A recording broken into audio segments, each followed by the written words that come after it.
Essa mesa começa com o professor Celso Sampaio, professor aqui da casa. Você já foi da Secretaria, né, de Habitação, diretor da Coab também. Em seguida, a professora Marta Bogea, da FAUSP, eu apresento você em seguida. Celso. Nós já tínhamos... bom, primeiro, queria agradecer, na realidade, a oportunidade de colaborar com esse colóquio e agradecer também as palavras do Igor iniciais sobre a nossa participação nas demais pesquisas. E essa pesquisa ela me interessa, em especial, por alguns motivos. Primeiro, pela minha prática profissional nos últimos anos, muito ligado aos movimentos sociais, e também porque, atualmente, no doutorado, eu tenho trabalhado um pouco com a questão da moradia, estudando principalmente cortiços, mas também olhando para as ocupações como um fenômeno mais recente de ocupação da cidade. Eu escolhi, nós começamos a discutir a ocupação 9 de julho. Eu estive na ocupação 9 de julho com o Igor, com alguns alunos da pesquisa, com a Marta, para conversar com a Carmen. E depois, quando foi para montar a proposta da minha apresentação, eu achei por bem tratar sobre outra ocupação, por conta do impacto que eu sofri ao entrar nesta ocupação. Eu trabalho com os movimentos de moradia há aproximadamente 30 anos. A Frente de Luta por Moradia ela é mais jovem do que este tempo. Eu estava ligado mais à unificação das lutas de cortiço e moradia, que é o LCM, que chamava-se o LC, e a Frente de Luta de Moradia ela acaba sendo um braço que sai da ULC. Então, a própria Frente de Luta ela é constituída a partir dos movimentos de luta por moradia das pessoas moradoras em cortiço, na cidade de São Paulo. Esta ocupação ela é muito parecida com uma ocupação que eu tomei contato no início dos anos de 1990, na Rua da Moca, que se chamava o Cinema da Moca. O Cinema da Moca era um cinema extremamente importante na região da Moca, que fechou em final dos anos 70, que justamente é o momento em que os cinemas de rua em São Paulo começam a ser fechados, alguns deles mudando de vocação, e o outro sendo fechado e sendo transformados em outras coisas, desde estacionamento até igrejas, outras possibilidades de exploração daquele tipo de auditório. E aí o Cinema da Moca já me impactava pela característica da ocupação. No Cinema da Moca existia uma ocupação na sala superior do cinema, e, portanto, se nós temos um movimento de moradia que afirma que as ocupações para fins de moradia em prédios habitacionais no centro se iniciou em 1997, esta ocupação ela é anterior, ela é do início dos anos de 1990, portanto, na região da Moca, portanto, uma região centralizada. Mas o que eu vou apresentar é uma outra ocupação que acontece hoje no centro da cidade de São Paulo. Eu escolhi como tema Eu Moro num Cinema. Eu vou começar com uma conversa que eu tive. Com uma moradora que me acompanhou na última visita que eu fiz na Rio Branco, que foi para tirar algumas fotos que eu juntei a essa apresentação, fotos mais recentes. E, nesta conversa, ela disse: eu morava no Wilton e, graças a Deus, consegui sair de lá com vida. Então, me deram uma oportunidade de vir morar aqui, na Ocupação Rio Branco, 47, com minha família. Eu não tinha para onde ir. Então, agora, eu moro num cinema.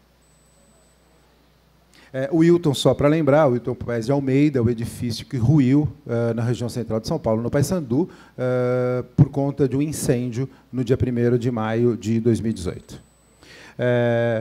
Esta imagem ela mostra justamente a situação em que, já na manhã do dia 1º, os bombeiros concluíam a operação de rescaldo, de combate ao incêndio, e preparavam-se para tentar procurar os corpos que ainda remanesciam embaixo dos destroços. E a foto da direita é uma foto que eu tirei 10 dias depois, do alto das grandes galerias, onde a população ficou abrigada durante 3 meses enquanto aguardava uma providência da Secretaria Municipal de Habitação sobre qual seria o destino que elas teriam.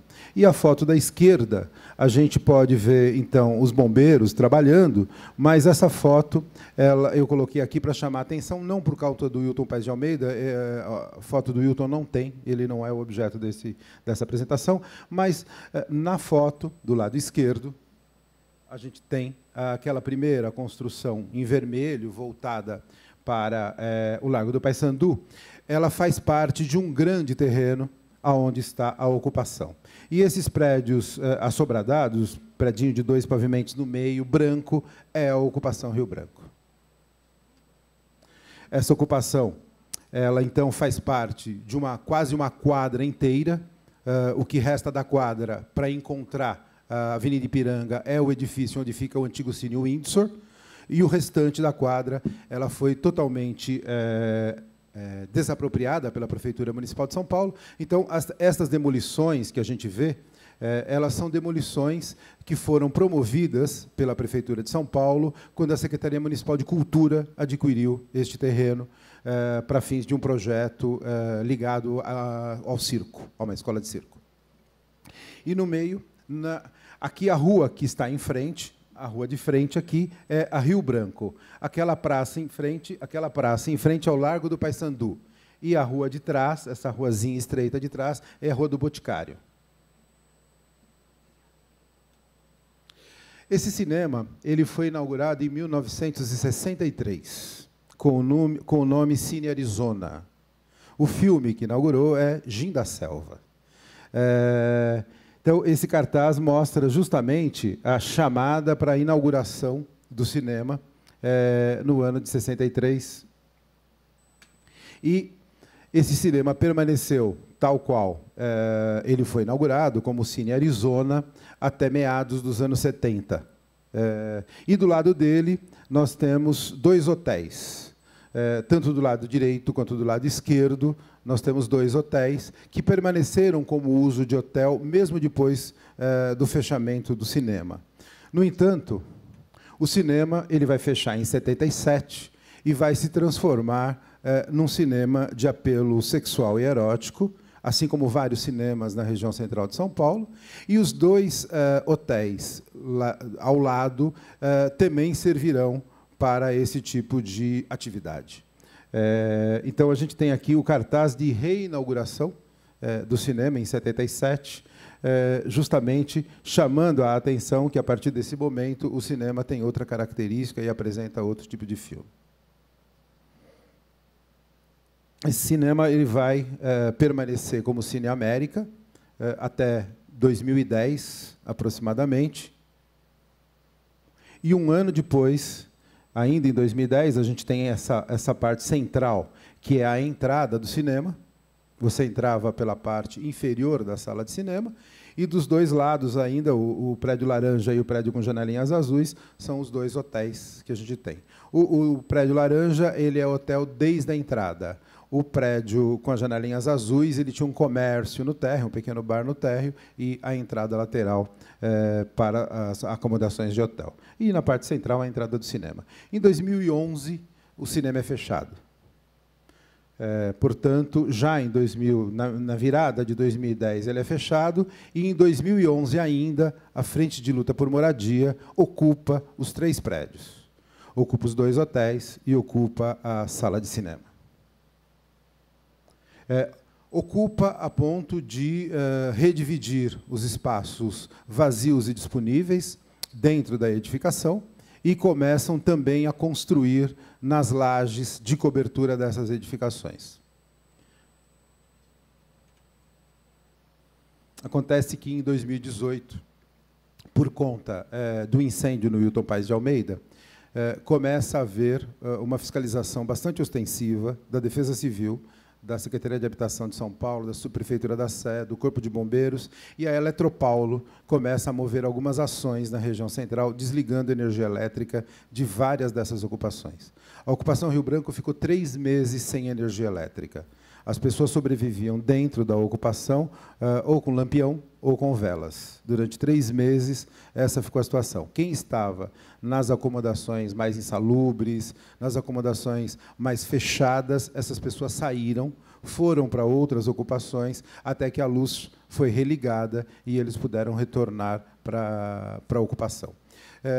Não faz parte dessa apresentação, mas é importante destacar como que essa luz voltou. Ela voltou por conta de uma ação da Prefeitura de São Paulo, que estimulava, através de uma fiscalização feita em todas as ocupações, 51 ocupações foram vistoriadas, e essa fiscalização promoveu, então, uma ação da Prefeitura, junto com assessorias técnicas, junto com os movimentos de moradia, para que fossem feitos reparos para garantir habitabilidade e segurança para as ocupações. Então, foi essa ação conjunta, coletiva, não só de assessores técnicos. Quem participou dessa atividade também fui eu, através do Mackenzie, o professor Lee, da Escola da Cidade, também o professor Caio Santoamori, da FAUSP, e alguns alunos que estavam em volta deste grupo participaram da Rio Branco, junto com outras assessorias e outros colegas, também trabalharam em outras ocupações. Nessa, propriamente, foram as 3 escolas envolvidas e os profissionais que, por acaso, tanto eu, quanto o Caio, como o Li, já tivemos experiências com movimentos de moradia. Então, além de professores, também tínhamos a experiência de trabalhar com os movimentos sociais. Esta imagem ela foi retirada de uma reportagem do Globo, justamente mostrando a situação que essas famílias permaneceram durante um bom tempo sem a possibilidade de ter energia elétrica. E a ocupação, então, hoje, ela está dividida, ela pertence à Frente de Luta do Moradia, onde a Carmen Silva está afiliada, que é a coordenadora responsável da ocupação 9 de julho, e nesta ocupação nós temos 2 movimentos filiados à Frente de Luta, atuando como gestores das ocupações. Então, são 2 ocupações distintas.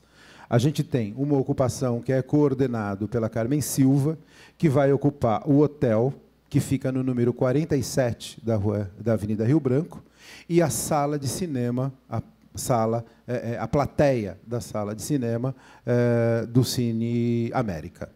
E, no lado direito, ocupando o número 53, o Hotel 53, a Jo Marina, que é a outra coordenadora. Ela gerencia e coordena a ocupação do hotel, da parte superior das lajes e da sala inferior do cinema.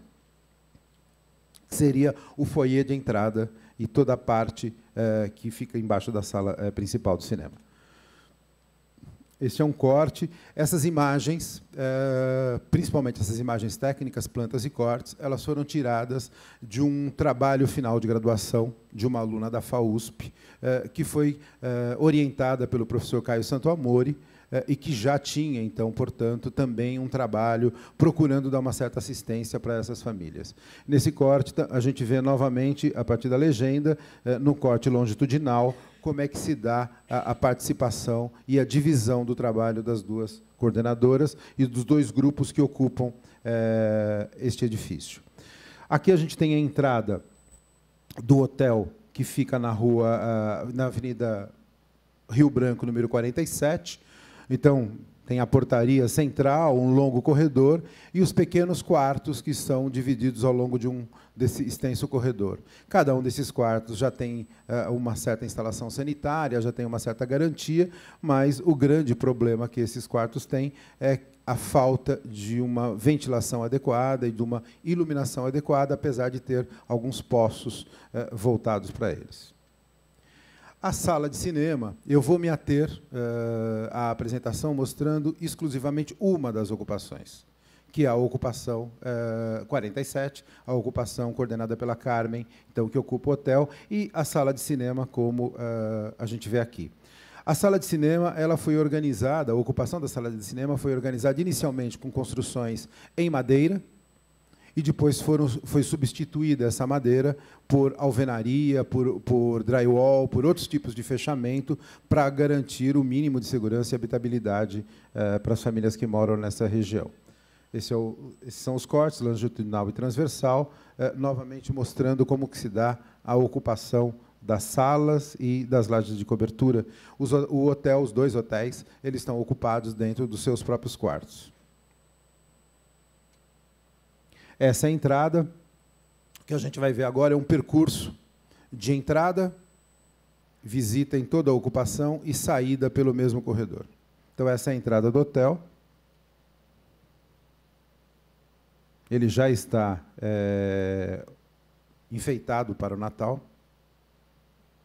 Isso é uma coisa bastante sensível, né? A gente percebe todas as moradias, elas estão totalmente organizadas nesta forma da estruturação que a gente conhece de morar, né? Essa possibilidade de você colocar, mesmo que dentro de um espaço muito exíguo, como vai acontecer, por exemplo, nos barracos de favela ou nas pequenas compartimentações de cortiço, você vê todas as atividades do morar e da vida cotidiana instaladas dentro daquele local, inclusive com algumas atividades sobrepostas, mas todas as atividades estão lá.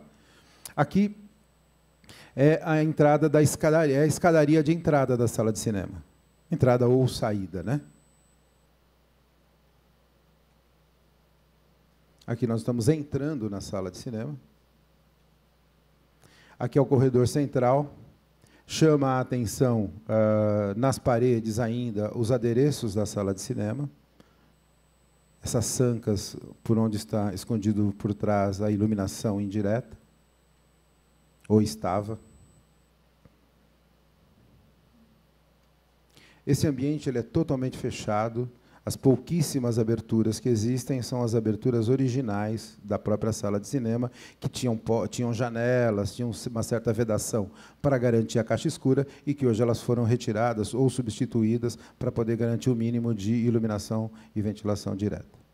Cada um dos compartimentos fez a sua casa, instalando janelas, portas, e essa preocupação de colocar minimamente esse respiro, porque todas elas são alcovas, né? Com janelas voltadas para esse interior, na realidade. E chama também bastante atenção em toda a ocupação, como acontece na 9 de julho, o nível de organização e participação coletiva que eles têm. Durante toda a visita, não só dessa vez, é muito forte a preocupação que cada um dos moradores tem com a organização, com a limpeza do local. Então, portanto, dentro da sala, para mim, fica muito claro como se eu estivesse numa pequena vila.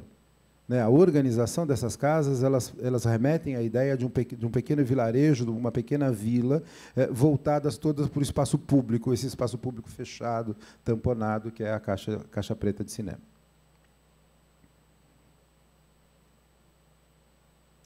Essa parede que a gente vê ao fundo, nesta imagem, é a tela de projeção.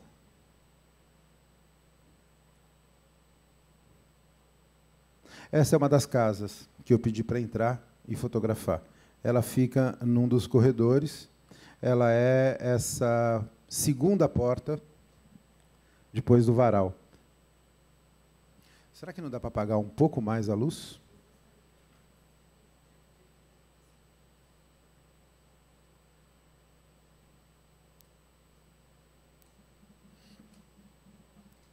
Melhora, né? Melhora. Acho que só faltava o fundo agora. Apagar a lateral e acender o fundo.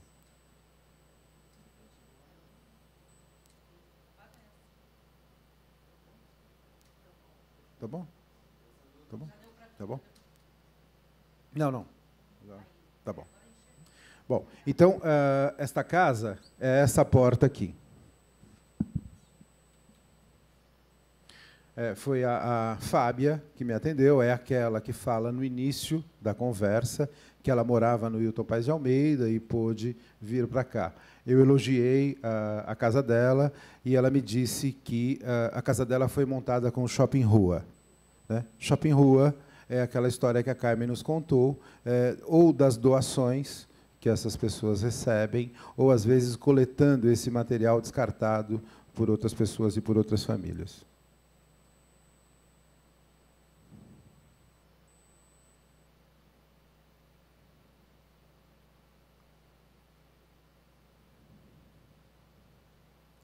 Essa imagem mostra, eu estou do lado da parede onde está a cabine de projeção, olhando para a tela de projeção.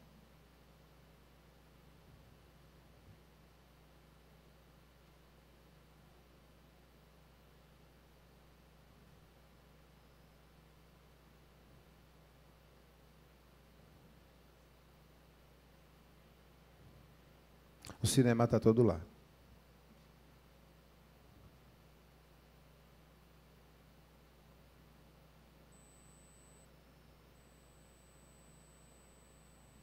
Essa é a porta de saída, que está no final desta escada. É essa porta que a gente enxerga aqui. É a porta de saída que dá para a Rua do Boticário, que dá para o fundo do cinema. E aqui, novamente, então, nós descemos a sala de cinema e estamos saindo novamente em direção à entrada do hotel. O que chama a atenção, já chamava a atenção na sala de cinema e vai chamar claramente a atenção neste corredor, é a presença da forma de você preservar a sua casa quando você entra e sai, com o mínimo de garantia. Portanto, se o cadeado não está na porta, eu estou em casa. Se o cadeado está na porta, eu saí. Na Rio Branco, a gente tem essa conformação. No número 47, nós temos 74 famílias, 300 pessoas, 20 crianças, 20 idosos, 30 imigrantes e um deficiente. Então, esse quadro é representativo do que ocorre hoje naquela ocupação, nos dois movimentos, nas duas organizações, né? São 140 famílias, 142 famílias, 550 pessoas, 57 crianças, 26 idosos e 50 imigrantes. Essa região tem uma presença forte de imigrantes, e a presença dos imigrantes na ocupação é cada vez mais constante, tanto nas ocupações como nos cortiços na região central. E um deficiente.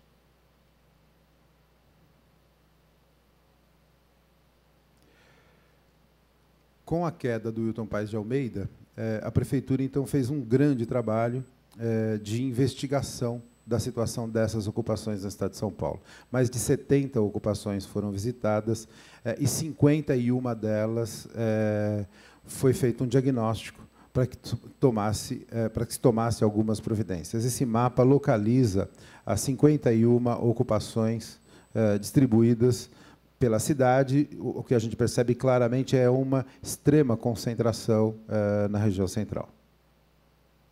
Essa é a configuração da 51 ocupação e da distribuição por prefeituras regionais e por distritos.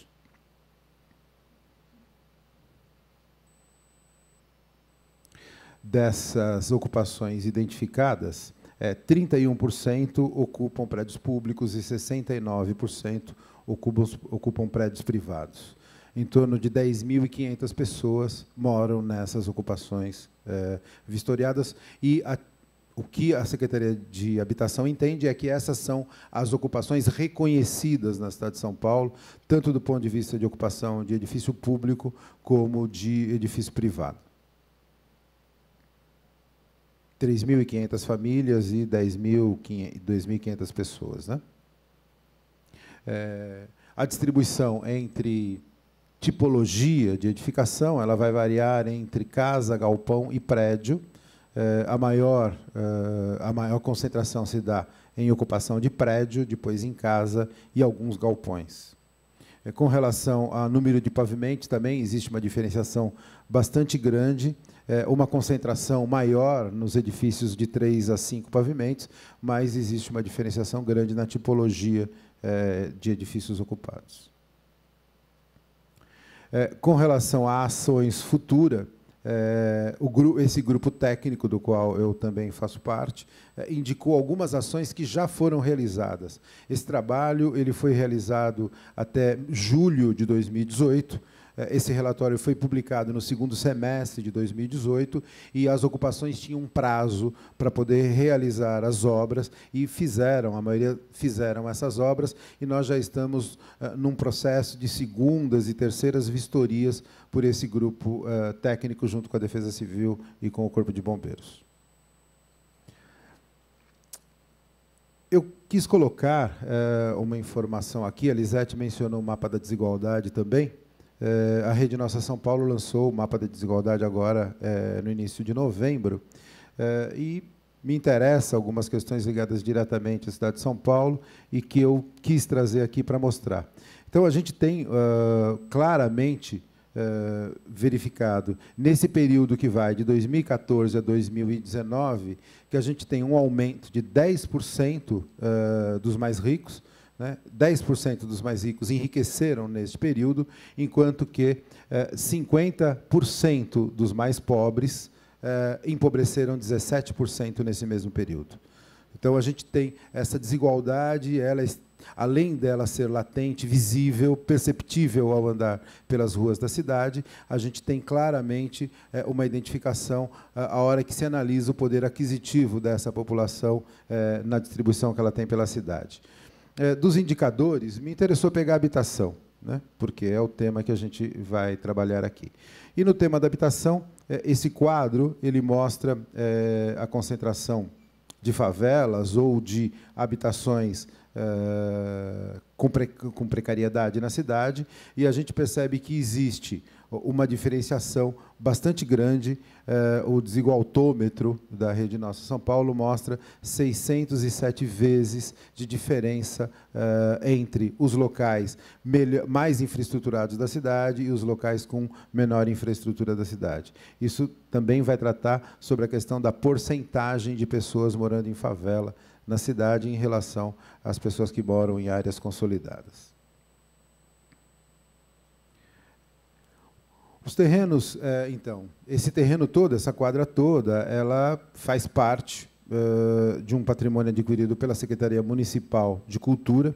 Em 2016, a Prefeitura de São Paulo, a pedido da Secretaria de Cultura, do próprio secretário de Cultura, do Nabil Bonduque, à época, fez uma alteração do projeto, que estava em desenvolvimento na ocasião, gerando um lote que comportaria 160 unidades habitacionais, ou seja, seria o suficiente para atender, no âmbito de uma política de serviço de moradia social ou de locação social, a totalidade das famílias que moram atualmente nesta ocupação, restando ainda por volta de 20 unidades habitacionais que poderiam ser utilizadas para outras demandas, né? Se nós pensarmos que todas as pessoas ou as famílias que moram nessa ocupação preencheriam os requisitos para entrar nesse programa. Atualmente, a informação que nós temos é que a Secretaria de Cultura, nessa gestão, pediu para cancelar o projeto da Escola de Circo, e existe uma reivindicação da Secretaria Municipal de Habitação, então, que esse terreno seja transferido totalmente para a Secretaria de Habitação e se volte para a política de locação social. Este é o projeto, rapidamente, da Escola de Circo. Essa parte posterior foi a parte destacada do projeto. A gente chegou a fazer um projeto junto com o técnico da Prefeitura, da Secretaria de Cultura, construindo aí, portanto, prevendo a construção de 160 unidades habitacionais. Ele ficaria, então, nessa parte posterior a esse mosaico colorido, seria uma faixa posterior e um edifício, então, que poderia comportar um número de famílias que poderia atender em melhores condições.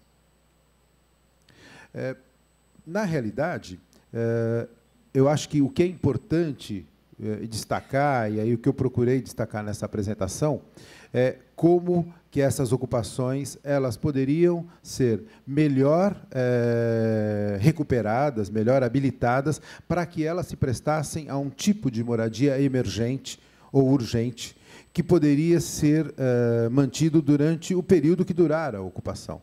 Esta ocupação ou outras, certamente, elas serão transformadas em algo definitivo, né? Existe a possibilidade de uma construção maior, porque esta construção ela está isolada no lote, ou combinada com uma construção que associa todos os lotes, ou uma construção nova. Então, é importante que se jogue um olhar para esse tipo de moradia e que você conserve as condições de moradia para que essas famílias morem em boas condições até que você possa dar um atendimento definitivo, né? Então, eu acho que a apresentação ela procurou mostrar essa valorização de como você pode melhorar as condições da moradia sem que você tenha que retirar esses moradores, que era a perspectiva que se colocava tão logo a Eletropaulo desligou as luzes das ocupações. É isso. Obrigado. Aqui. Neste vazio. Ah, no vazio. No vazio. Neste vazio. O que é a torre ao lado? É uma escola de circo. Ah, aqui a torre ao lado? Não, no projeto. No projeto da escola de circo. Sim, mas a torre da escola de circo. Faz parte das instalações da própria escola de circo. E o que essa torre, mas... e o que era bom aqui é que existia uma combinação de legislação. A escola de circo ela tem uma característica que ela não usa coeficiente de aproveitamento. Na ocasião, nós, junto com a Secretaria de Cultura, consultamos a Secretaria de Desenvolvimento Urbano, que autorizou que a gente transferisse o coeficiente de aproveitamento desta área toda para esse terreno.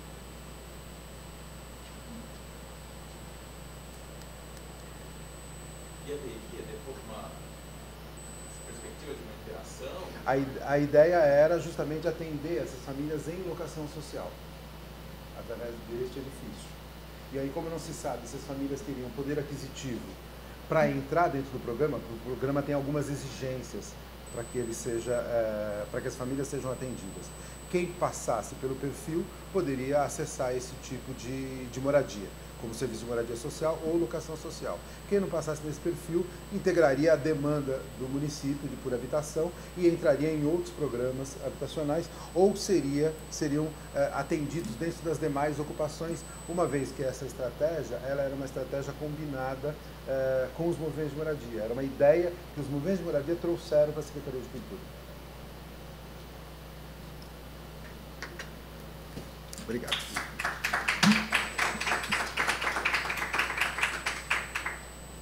Bom, na sequência, a professora Marta Bogea, da FAUSP. Marta, eu estou sem os currículos. Acho que você é muito conhecida do público.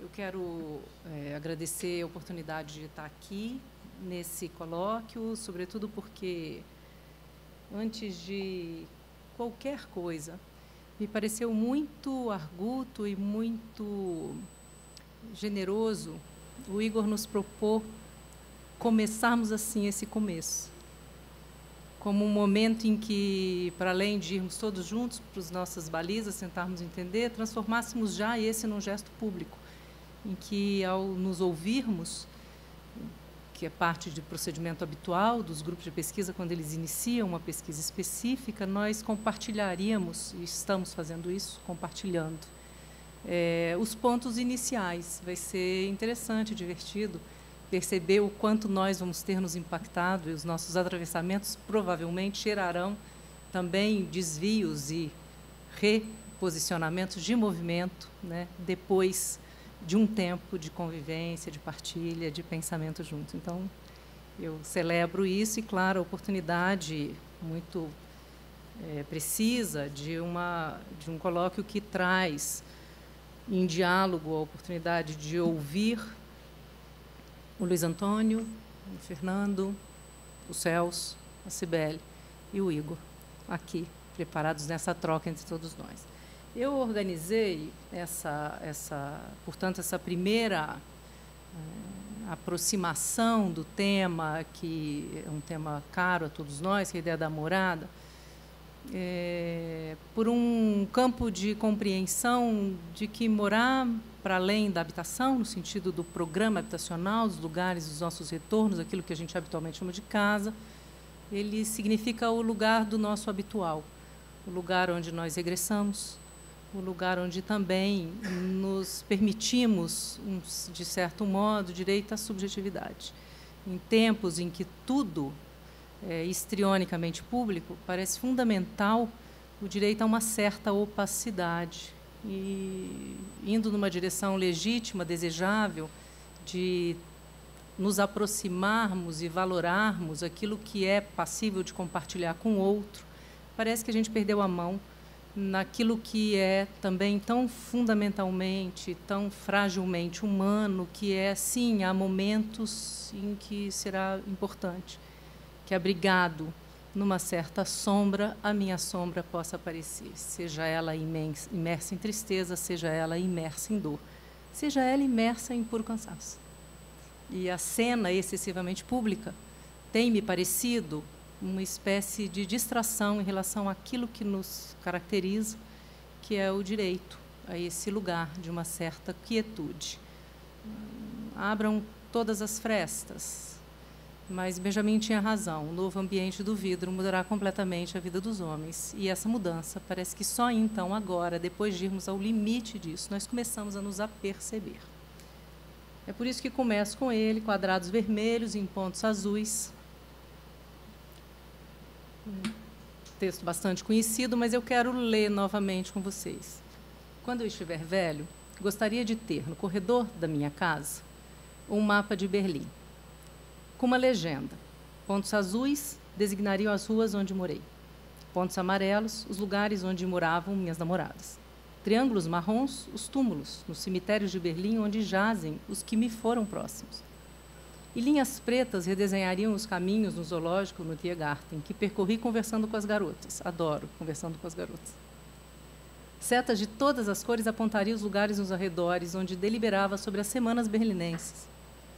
E muitos quadrados vermelhos marcariam os aposentos do amor da mais baixa espécie ou do amor mais abrigado do vento.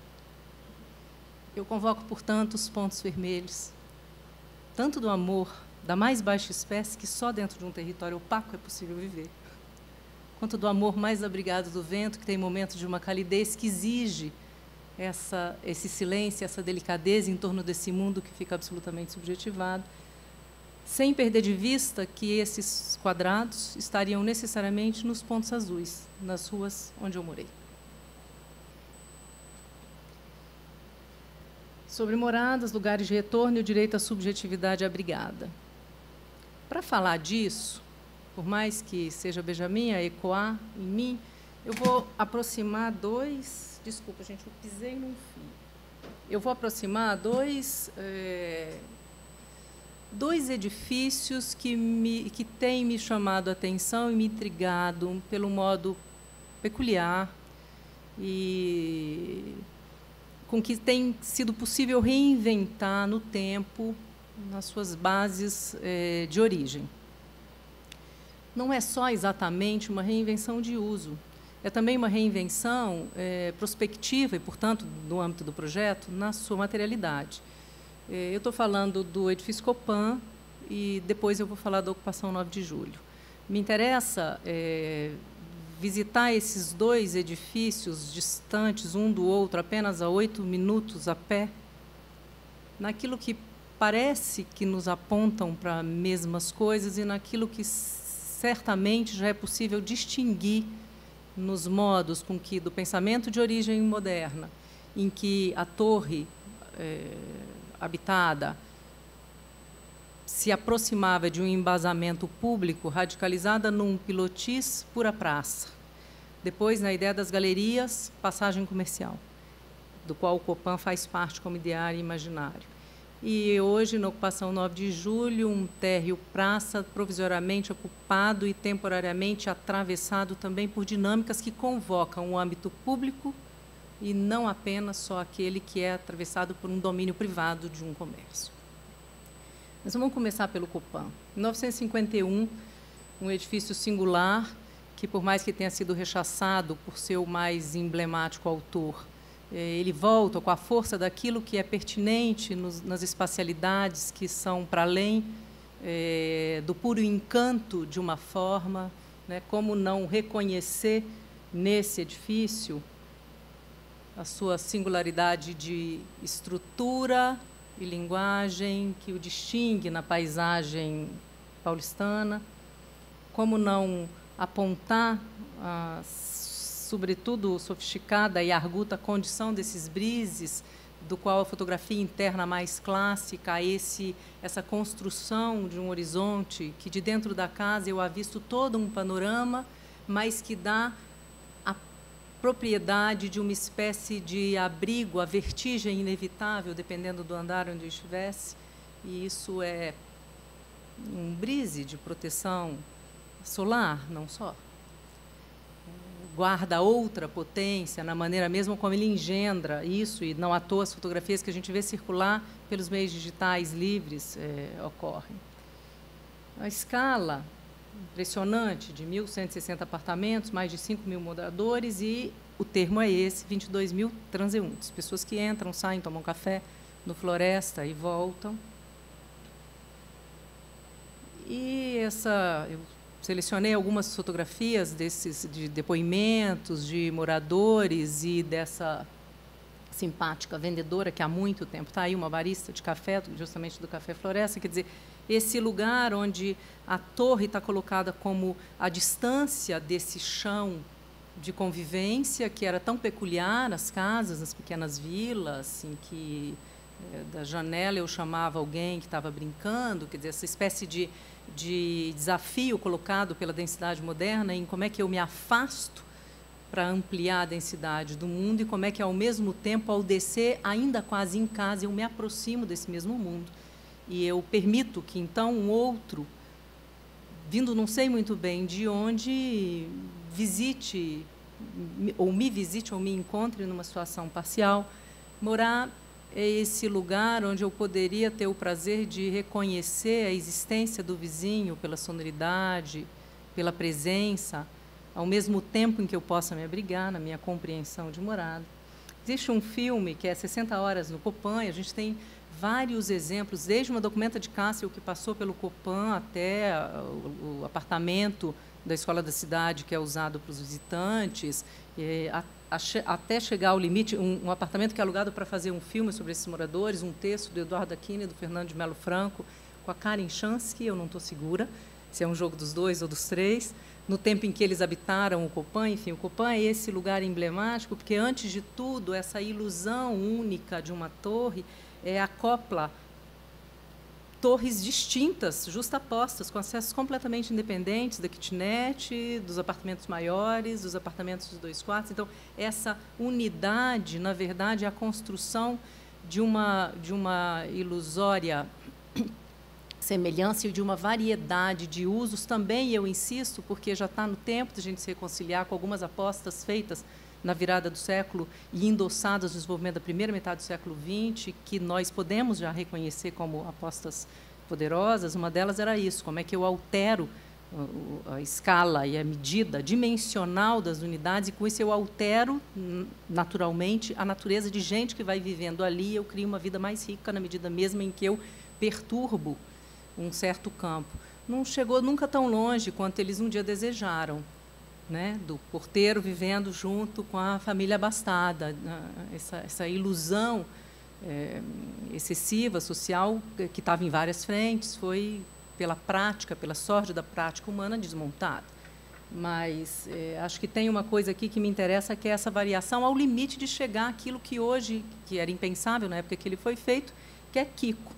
A reforma feita pelo Grupo Garou, esses jovens arquitetos muito interessantes e sabidos, numa kitnet do Copan. Está aqui, aí a gente vê as lâminas justapostas, está no bloco E, onde você está.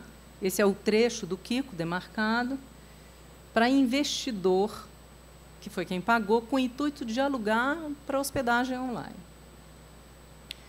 Essa é a operação que eles fazem como projeto, e me interessa porque abre e transforma o campo mais fechado das áreas de serviço e a serem servidas num campo único, em que, claro, a cozinha é o elemento de organização, articulador fundamental, desse lugar em que o viver é um viver ligeiro, em que a cidade será a casa por extensão, né, tanto de comer, de lazer, quanto do encontro com os amigos, quanto tudo aquilo que vai irrigar, e a casa, então, vai para aquele ideário de um campo mínimo, e, nesse caso, uma casa de temporalidade mínima. É bonito pensar que, sem a beleza da paisagem dos Brises, eles encontram encanto nesse cobogó, que são das poucas unidades que têm essa condição, e aí esse cobogó passa a ser o lugar dado, e eu gosto dessa imagem, porque é o fogão, o centro da casa como fogo, em torno do qual se divido o meu espaço com você, divido de fato quando comemos juntos. E esse lugar em que está desde a tradição ameríndia, dos índios, eu vou te convidar à minha casa, a gente às vezes é mais ligeiro, convida para um café, mas em geral é pelo menos com um bom bolo de broa de milho. E se não puder ser isso, então, com alguma coisa que eu tenha preparado ali rápido para a gente poder estar a pretexto de estar junto. Me interessa, no âmbito do que a gente está conversando, numa cidade como São Paulo, pensar que a questão artística não é mais o que fazer de novo, mas o que fazer com isso. No contexto do Bourriot, trabalhando num livro em que ele está discutindo o procedimento artístico a partir da década de 90, 1990, e em que ele reconhece o DJ como a figura emblemática dos novos procedimentos na arte, como alguém que, mais do que se lançar a construir o inédito, ele busca lançar mão daquilo que o mundo já produziu, e ele produzirá nova música, não porque produziu uma nova sonoridade, porque a sonoridade inédita vai decorrer da articulação entre as já existentes. Chega a um determinado momento do livro, ele sugere que nós deveríamos saber usufruir das lojas de usados. E, a partir das lojas de usados, saber o que fazer com isso. Essa ideia que está associada a uma reprogramação do mundo contemporâneo por um reconhecimento dos restos produzidos tantas vezes, sem que a gente tenha que, incessantemente, como sísifos enlouquecidos, recomeçar as tábuas rasas, renovar sempre, como se reiniciássemos o processo. É um pensamento inevitável quando a gente se dá conta desse importante campo já constituído de construções habitacionais na cidade, algumas perdidas e outras, as ocupações são exatamente esse levantamento. O que faremos com isso? Eu acho fundamental pensar que, no procedimento de projeto do Tacou Arquitetos para a Galeria Pivô, que é uma galeria experimental de arte, feito por Rodrigo Servin e Fernando Falcon, o gesto que interessa é a retirada dos 300 metros cúbicos de entulho, e, antes de qualquer movimento, era preciso retirar. E que lugar era esse mesmo que eles acharam que deveria poder gerar outro uso? É a laje intermediária que acomodava o horizonte da torre com o térreo inclinado. Esse resto, que era o território das máquinas mais pesadas que foram sendo substituídas por elementos mais leves, gera um espaço residual, um espaço entre, se a gente adotar a terminologia do Igor Guatelli, que foi sendo desvelado na medida mesma em que a demolição era feita. Então, a gente pode dizer que, nesse projeto, os arquitetos são mais arquitetos de demolição do que de construção. Eles apagam para encontrar o espaço. Eles não vão acrescentar coisas, eles vão retirar. E chegam a ponto de poder enfrentar algo que parecia pouco palatável a uma certa estética anterior e que hoje é absolutamente pertinente, aceitável, que é manter os azulejos onde eles estavam, esses azulejinhos brancos mesmo, bem ordinários, que era uma área de cozinha, ao lado desse belíssimo pilar reencontrado em concreto, íntegro, e da escada que precisa ganhar um novo guarda-corpo para poder ser acessada e atravessada.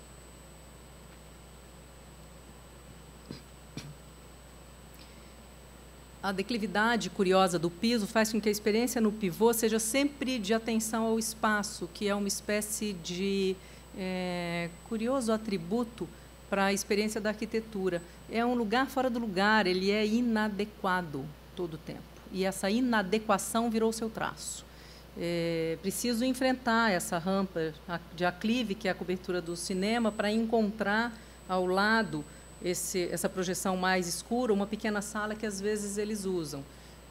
De outro modo, essa curvatura que leva a a um outro programa associado vai te encaminhando para uma continuidade de caminho num próximo passo.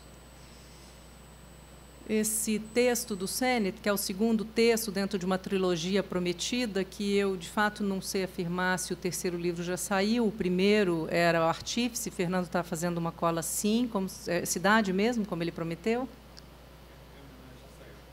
Vou ter que ir atrás, está vendo? Bom da pesquisa, olha lá o Igor já fazendo que a gente tem que mexer nos nossos gavetas e tirar as coisas de ordem e acumular novas coisas, né?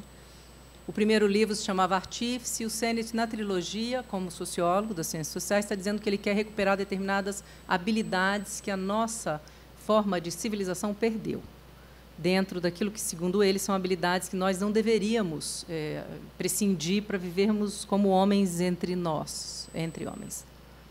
Leiam homens sempre, no meu caso, eu sou antiga, no termo geral, genérico, com que entendimos a humanidade, homens, mulheres, todos os gêneros que hoje nós reconhecemos como necessariamente distinguíveis, né? Tem hora que eu vejo uma beleza em tentar nos lermos na nossa semelhança e não nas nossas distinções. A Oficina Fazer e Consertar é um capítulo do segundo livro que se chama Juntos, os rituais, os prazeres e a política da cooperação.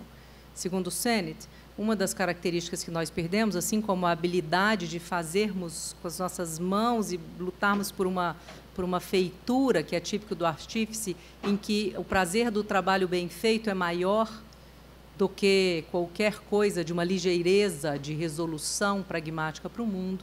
No caso de Juntos, nós perdemos a habilidade de cooperação na medida mesmo em que nós pululamos entre vários corpos de colaboração a pretexto dos trabalhos, e que, com isso, aquilo que acontecia muito facilmente nas oficinas, que era, diante da falha de um, o grupo seria apto e capaz de lhe substituir, e, mais do que isso, seria empaticamente interessado em não permitir que aquela falta, por uma bebedeira, por uma paixão inesperada, fosse sentida.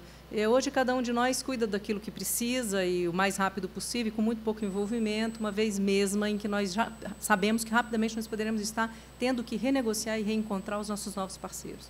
E essa exaustão das trocas, que visto como um interesse histérico qualificado, tem derrubado essa condição, e, no caso da arquitetura, ele vai reconhecer, a partir do Chipperfield, em Berlim, o que ele chama do interesse em consertar.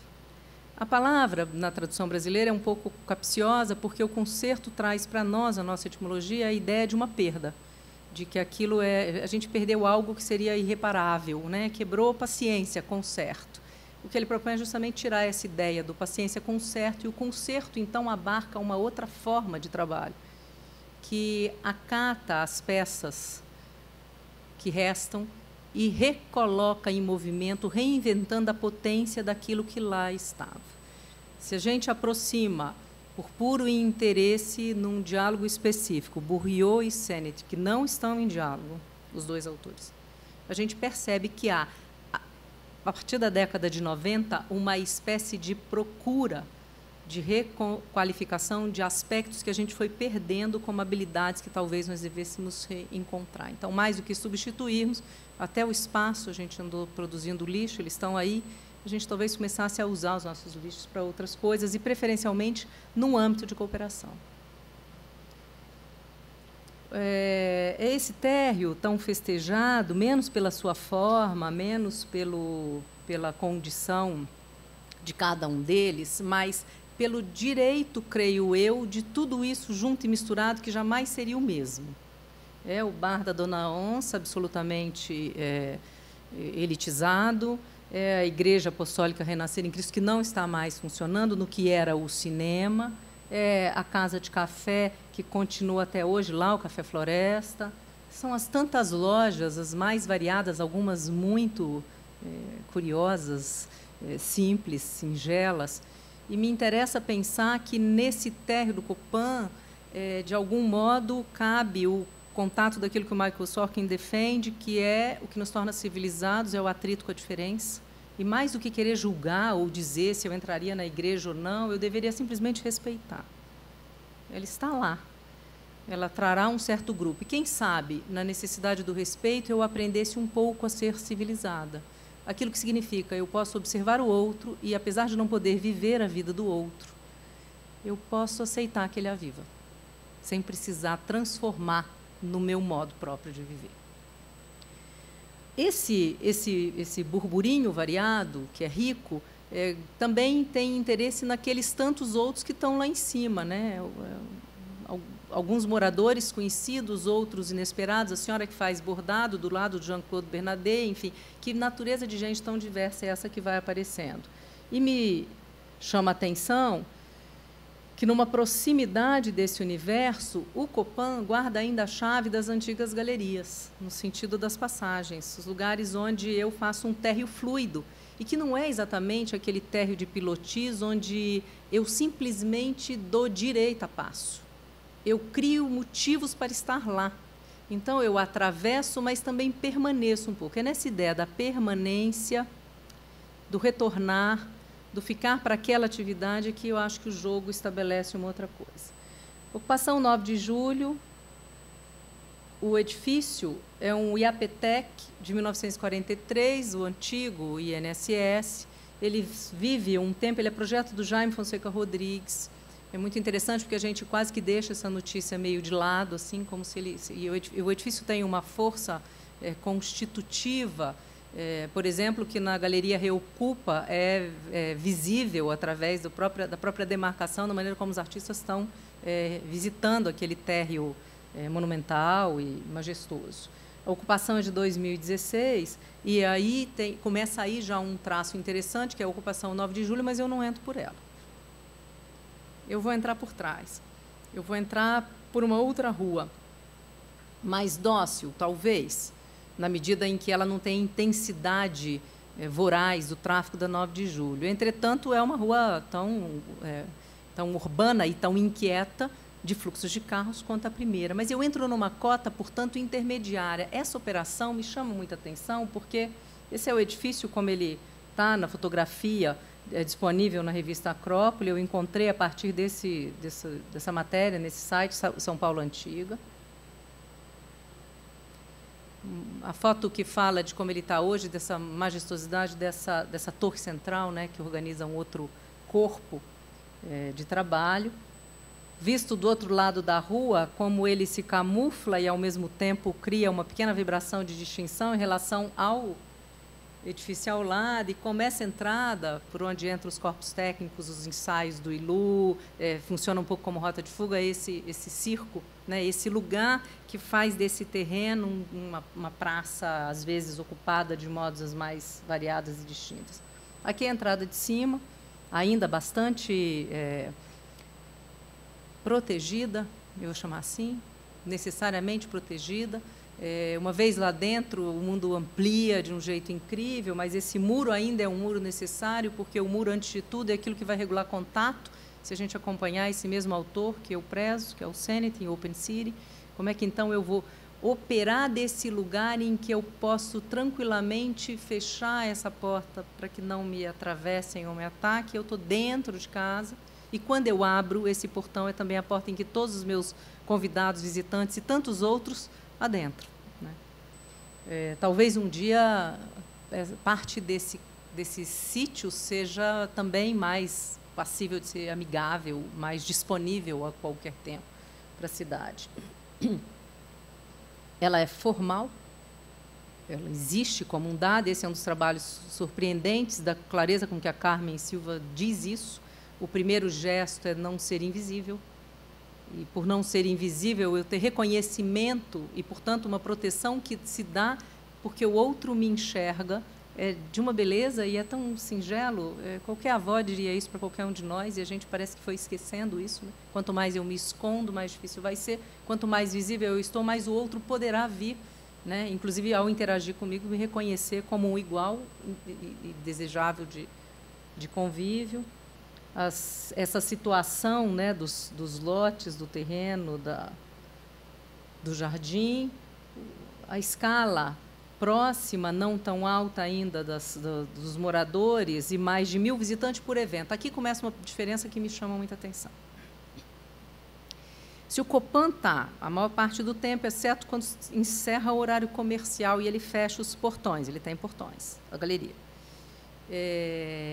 atravessado por esses transeuntes que vão consumir, e a palavra é essa, né? Seja o café, seja a loja, seja... Então, a ideia do comércio pago está mediando tudo.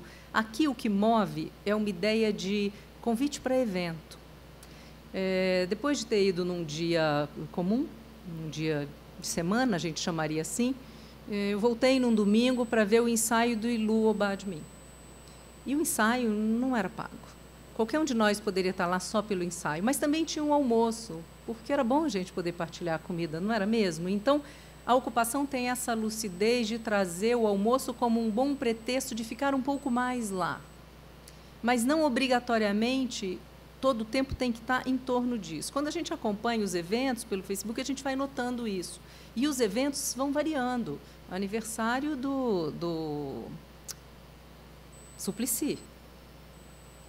Vamos comemorar o aniversário do Suplicy. Vamos fazer o ensaio aberto do Ilu Obadmi. Vamos criar uma tarde de circo.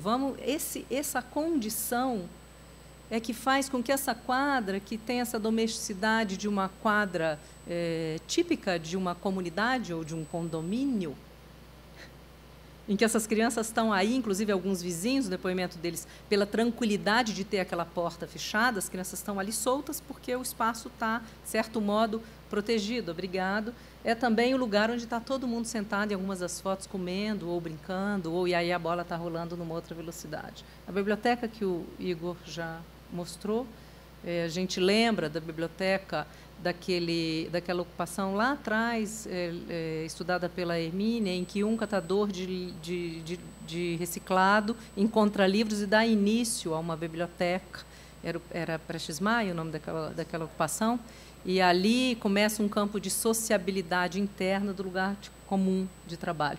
A entrada, portanto, se dá nessa cota e não no trecho monumental do edifício. Isso me parece muito inteligente, porque dota o acesso de uma domesticidade necessária.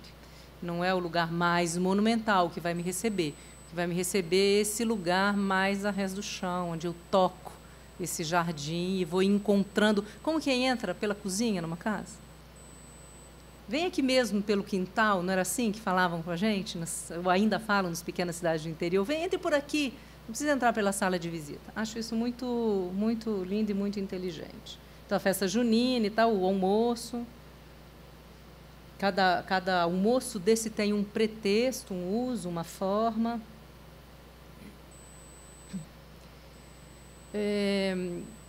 Eu tenho lido um pouco esse grupo, a partir das indicações de Eugênio Queiroga, que se autodenomina filósofos da paisagem. Eles não são paisagistas, exatamente, eles não são filósofos, exatamente, eles não são exatamente só geógrafos, né? Então, é um grupo de pessoas da geografia, das ciências sociais, da ciência política, da arquitetura, do paisagismo, que tem produzido um pensamento em curso que desloca. Quem tem organizado algumas publicações sobre isso é essa professora portuguesa que se chama Adriana Veríssimo Serrão, e tem 3 livros. Num deles, que foi o que eu mais me aproximei, existe um texto desse geógrafo José Duarte Gorjão Jorge, O Tempo da Cidade. E ele vai dizer o seguinte: por isso a casa vivida é também a casa sonhada, a casa de onde se partiu e a casa onde se vai regressar, a casa de nossos antepassados e a de nossos filhos, enfim, a casa que o tempo sepulta e que o tempo renova. Pensar que todas as casas moram em mim no momento daquele presente em que eu presentifico uma das minhas tantas casas, nos modos com que nós entendemos que a casa não é a casa da minha vida, mas são as tantas casas que eu pude morar, os tantos quadrados vermelhos, em tantos pontos azuis. Saber que a cada vez que eu faço isso, eu arrasto a casa comigo.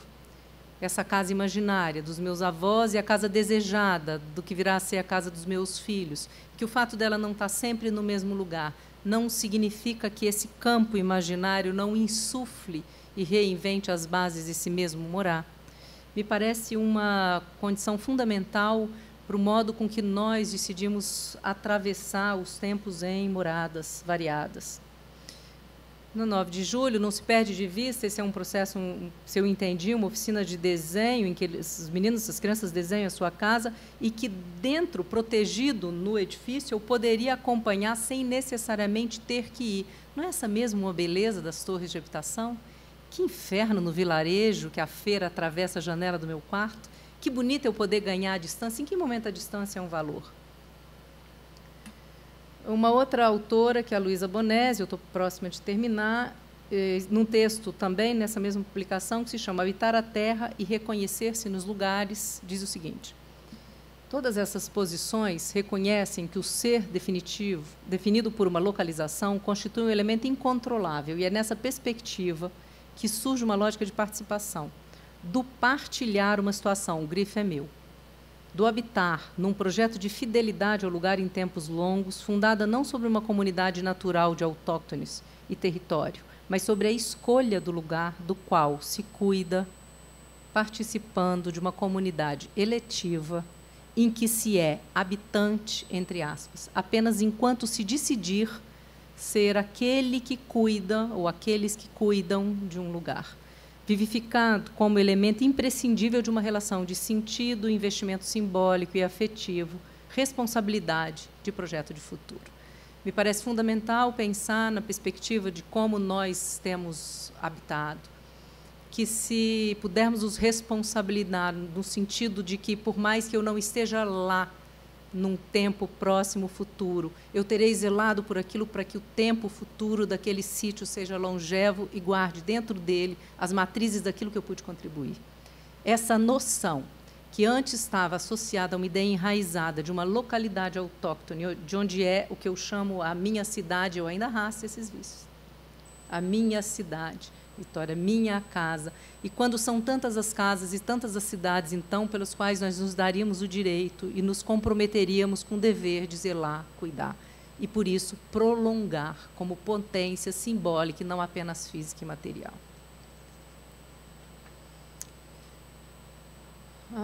Os dois edifícios são vizinhos muito próximos e me parecem guardar algumas distâncias fundamentais que eu quero retomar aqui.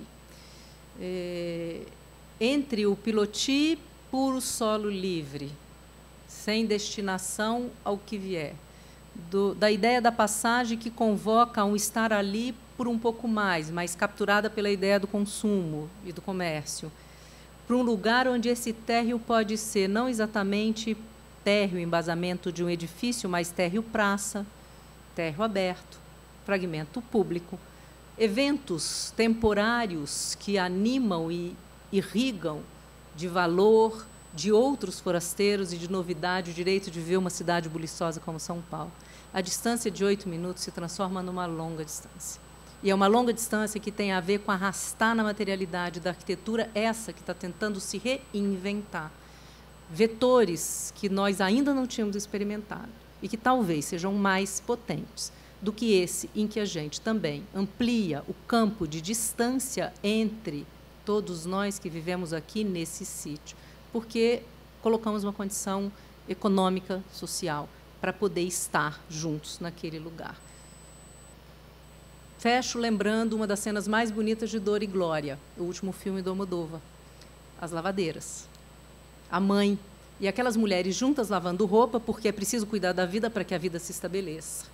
Naquilo que é a cotidianidade da vida, naquilo que é habitual, com a criança em cima, a hora do lado, encantada, ouvindo que aquele momento do cuidado era também o momento do prazer, era o momento do cantar junto, era o momento de ensaiar possibilidades de uma certa intimidade no espaço tão aberto e tão preservado, na proximidade cúmplice entre aquelas 3 ou 4 mulheres.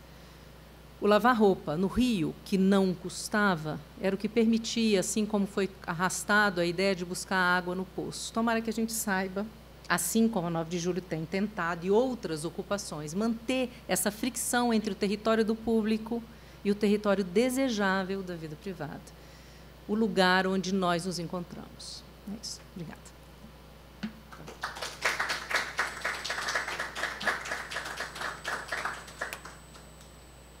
Agora, o que você quer fazer, Igor?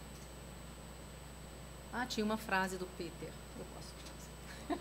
Do Peter, eu pulei. Depois eu mostro. É só porque ele fala do outro, desculpem, aquela pessoa indecisa, né? Terminei, mas não é para terminar nos 8 minutos. O Peter Pell-Peba, que escreve numa revista de psicanálise Percurso, ele é um filósofo muito afeito a esse território, né, do pós-estruturalismo também. Ele diz o seguinte: talvez o desafio seja abandonar a dialética do mesmo e do outro, da identidade e da alteridade, resgatar a lógica da multiplicidade. Grifo meu, não se trata mais apenas do meu direito de ser diferente do outro, ou do direito do outro de ser diferente de mim, preservando, em todo caso, entre nós uma oposição. Nem mesmo se trata de uma relação de apaziguada coexistência entre nós, onde cada um está preso à sua identidade, feito um cachorro ao poste. Essa imagem é ótima. Portanto, nela encastelado. Trata-se de algo mais radical nesses encontros, de também embarcar e assumir traços do outro, com isso, às vezes, até diferir de si mesmo, descolar-se de si, desprender-se da identidade própria e construir sua deriva inusitada. Talvez seja isso que a ocupação nos convoque. Agradeço as falas do Celso, da Marta. Eu também abro agora as questões.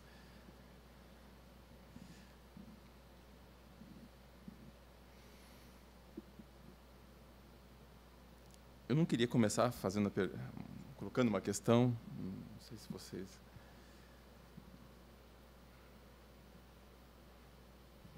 Então, me chama a atenção que naquele mapa em que tem lá o levantamento cadastral desses edifícios potenciais, quando o Celso elege para dialogar conosco começar o nosso começo, e tendo sido ele o nosso anfitrião na 9 de julho, isso era muito importante, porque a gente adentrou um território de intimidade, podíamos ir quantos domingos quiséssemos.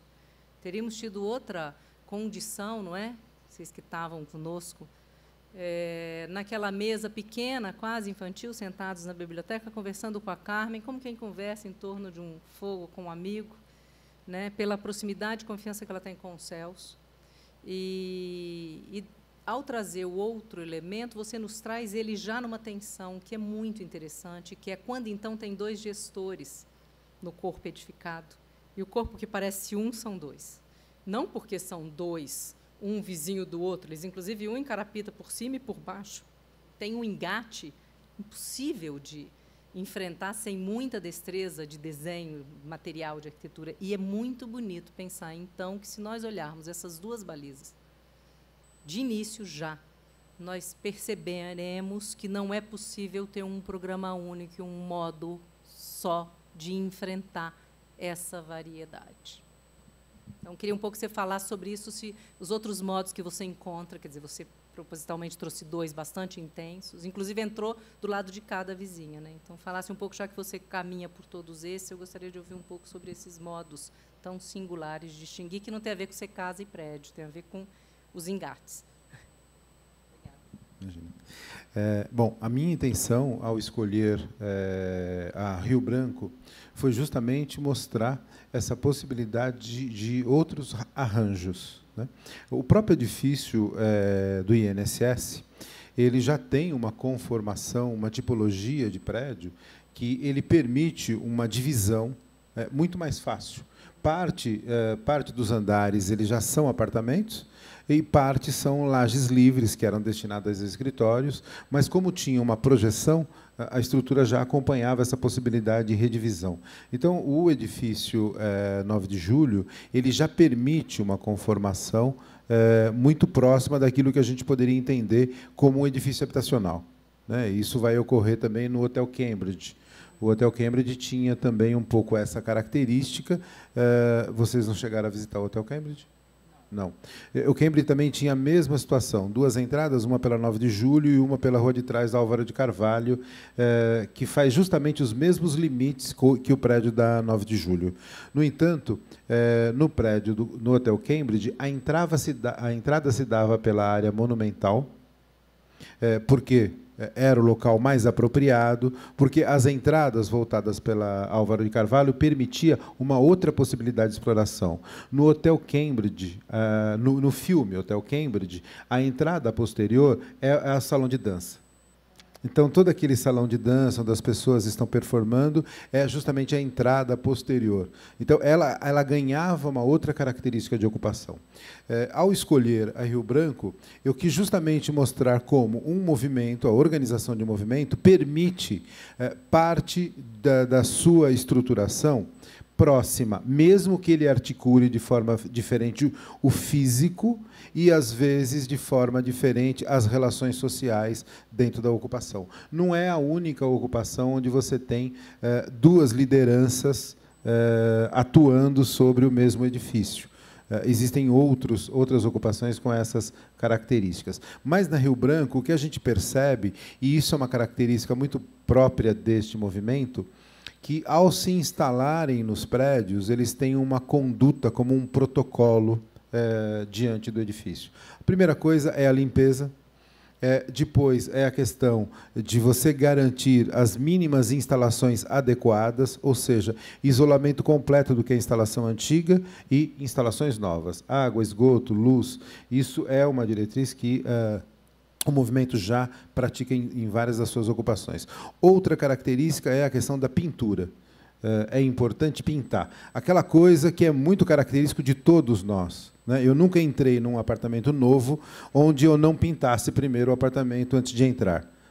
É como se fosse um tipo de um batismo para que você possa adentrar num espaço onde você está desenhando o seu próprio lugar. E isso, para eles, é bastante importante, tanto quanto para nós. Isso é importante para todos nós. Então, esse protocolo ele é muito presente. E outra coisa que faz parte do protocolo é um programa de funcionamento. Então, este programa de funcionamento, de ter um espaço voltado para a criança, a biblioteca, que vai nascer em meados dos anos 90, 96, mais ou menos, a primeira biblioteca que vai acontecer no Prestes Maia, associado a uma galeria de arte. Então, esse tipo de programa característico da ocupação 9 de julho, ele vai se repetir em outras ocupações, muito por força e característica do movimento que se coloca dentro das ocupações. Isso não ocorre, por exemplo, em outros movimentos. Isso não ocorre em outras ocupações que não são lideradas por essas pessoas que estão em torno da Carmen Silva e da Frente de Luta por Moradia. Respondi? Eu queria tentar ligar uma coisa com outra aqui. Trazer um exemplo. Teve um evento, alguns anos atrás, aqui em São Paulo, no Centro Cultural São Paulo, que era uma série de experiências ao longo do mundo, assim, sobre ocupações. E eu participei de uma mesa, depois de uma atividade num bairro aqui em São Paulo, Jardim São Francisco, com o Francesco Careri, que era o convidado. E ele trouxe esse exemplo, que fica na periferia de Roma, que é galpões abandonados, em atividade fabril e totalmente ocupado por imigrantes.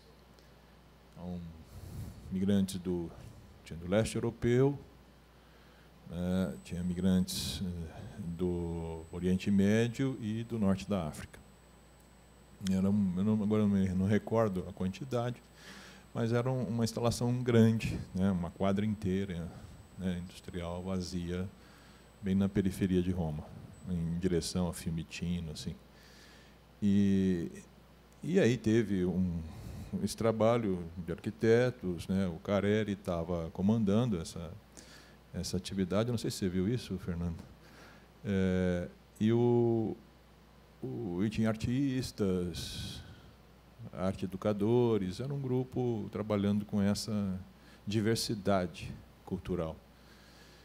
E o que me impressionou é que, no trabalho de diálogo coletivo, com essa comunidade tão diversa, mas ali amalgamada pela luta por um lugar, e numa situação de exclusão extrema, eles resolveram agir sobre o espaço, quer dizer, como ocupar aquele espaço. E o espanto, a coisa mais espantosa, é que eles decidiram, como ação física no espaço, construir um foguete para ir à Lua. as imagens que o Carreri mostrava pareciam um pouco Tinititá, assim, do Fellini. Eles construíram aquele foguete, né? E o foguete os levaria para a Lua, e a Lua era exatamente esse lugar utópico onde não haveria divisas nem fronteiras entre os países, que as pessoas poderiam circular livremente, e não haveria propriedade privada, esse território poderia ser. Então, era uma construção física, né, absolutamente fora do campo funcional, né, mas era quase um processo de catarse coletiva, né, e de imaginar, né, um mundo possível que, para aquele repertório, seria a Lua, né, o que combinava muito bem com o universo, vamos dizer, de um certo cinema, né, magistral produzido na Itália. Eu trouxe esse exemplo um pouco pensando nessa dimensão entre a coesão e a luta pela habitação, né, pela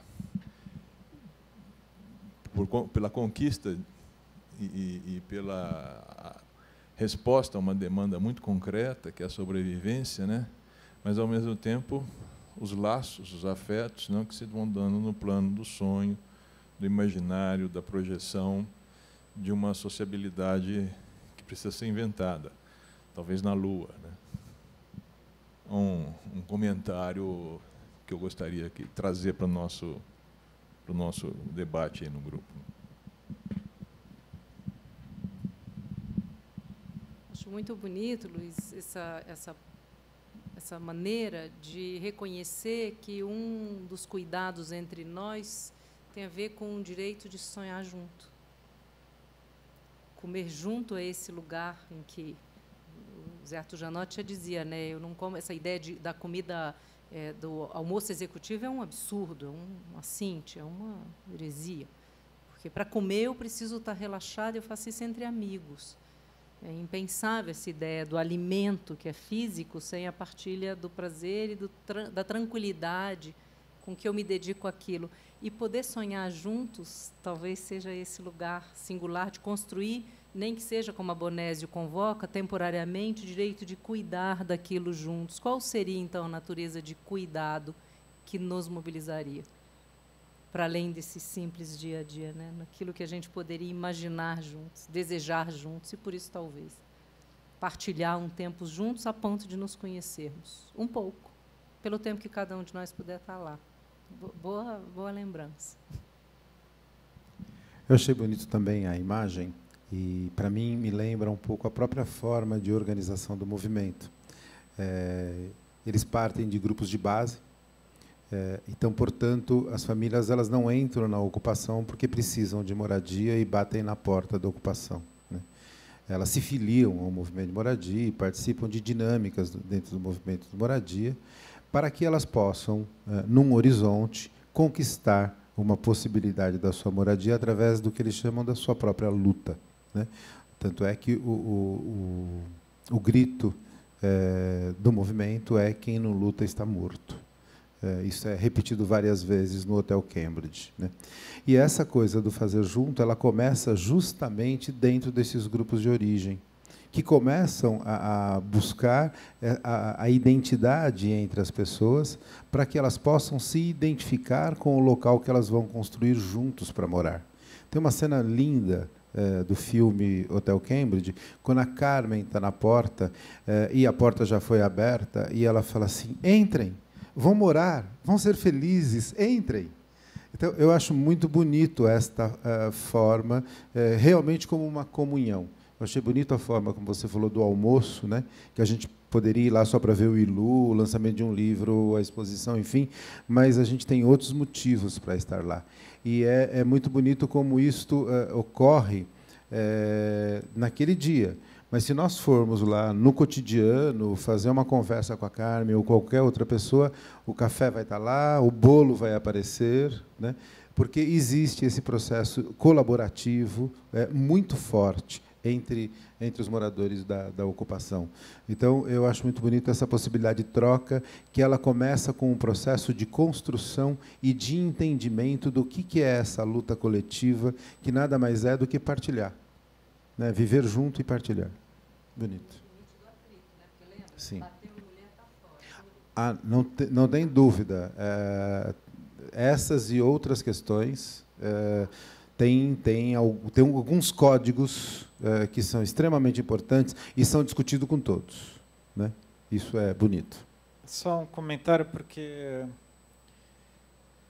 a gente sempre, bom, enfim, a minha formação, a gente sempre ouviu e reproduziu, né, a ideia de que o espaço público é o espaço do encontro, da felicidade, da paz mundial e por diante, né?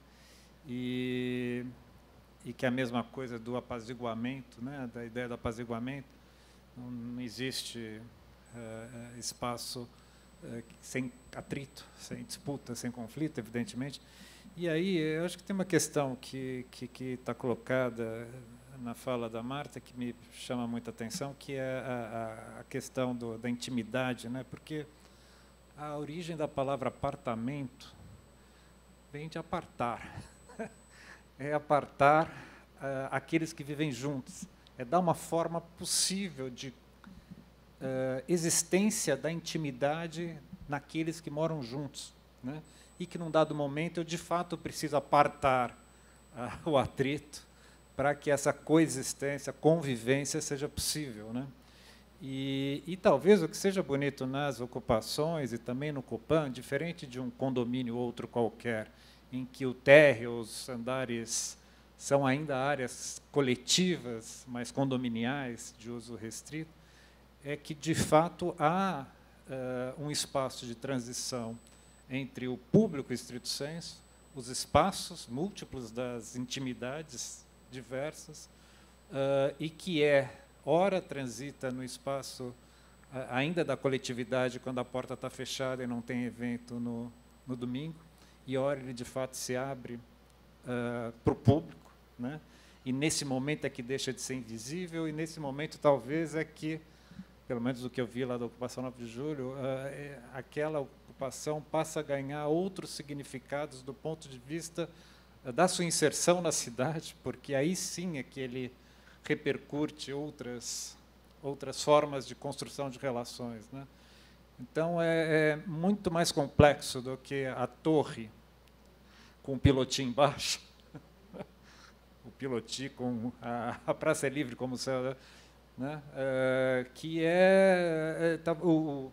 a questão do ponto de vista estrito do programa-projeto, projeto-programa, está exatamente nessa forma de manutenção, usando a tua palavra, né, da intimidade.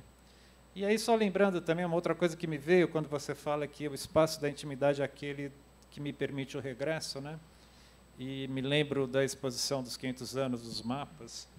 Como é que chamava o curador, o professor da Unica? Paulo Micheli, né, em que ele escrevia justamente, era uma exposição do Edmar Cid Ferreira, os mapas a coleção que, de certa maneira, celebrava os 500 anos do Brasil, naquele ano de celebração dos 500 anos e tal, e que ele começava exatamente o catálogo com a mesma frase, né? A função de um mapa não é nos saber levar a outro lugar, mas é nos permitir retornar de qualquer lugar que o mapa nos tenha levado para casa, né?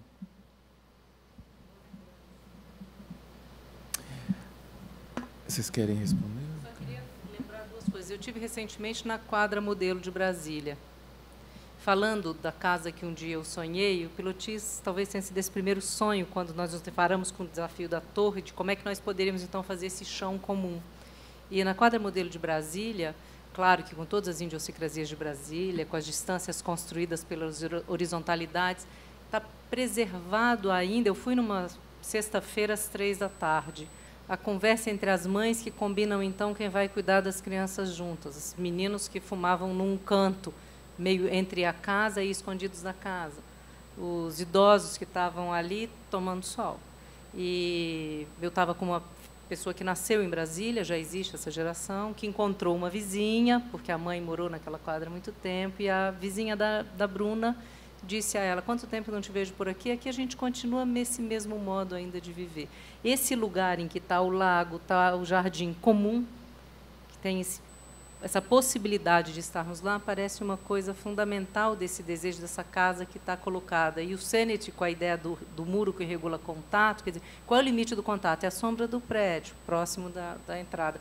Qual é o direito de poder fechar a porta? Mais do que a ilusão da continuidade indefinida, a fronteira desenhada como uma borda desejável que regula contato, que está no texto Open City, talvez seja uma coisa ainda pouco ensaiada por nós, que merecesse atenção.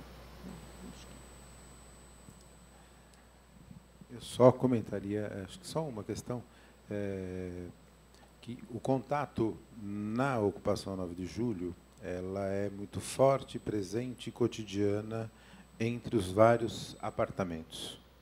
Por uma questão muito clara, é a luta coletiva, né? Então, todos estão lá pelo mesmo motivo. Então, existe uma interação extremamente mais forte.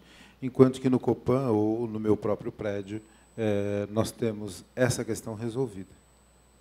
Nós não temos uma questão de moradia lá. Nós pagamos, alugamos, enfim.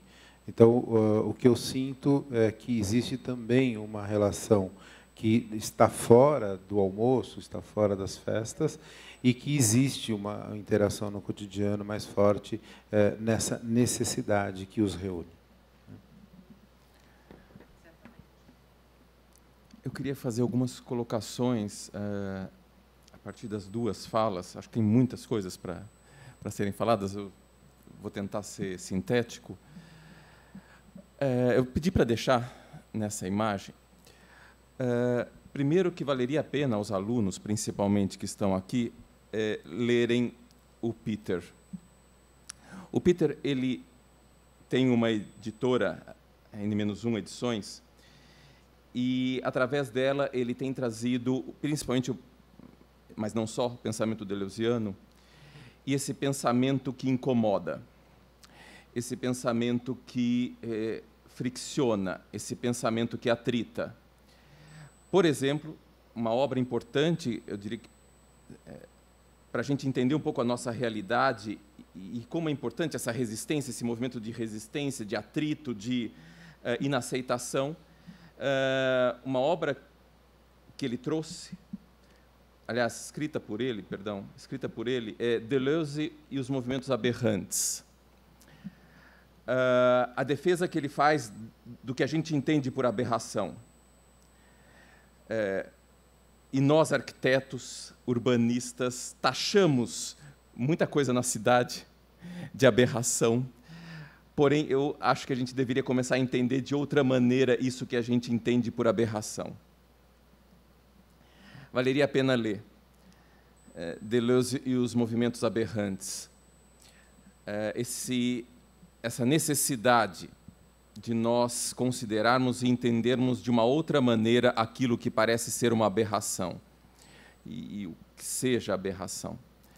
Mas eu trouxe um livro do Deleuze, A Dobra, Le Pli, tem em português. O último capítulo desse livro, ele vai para a arquitetura e as artes, e fala da música, fala da pintura, e fala do espaço. A dobra, e aí eu gostaria de trazer essa questão, vou formular para que os dois, para que a gente entre num diálogo aqui, mas acho que eu consigo considerar as duas apresentações nessa fala. O quanto vocês trazem a importância da gente pensar a inadequação. A dobra para o Deleuze, as dobras, essa coisa dobrada, enrugada,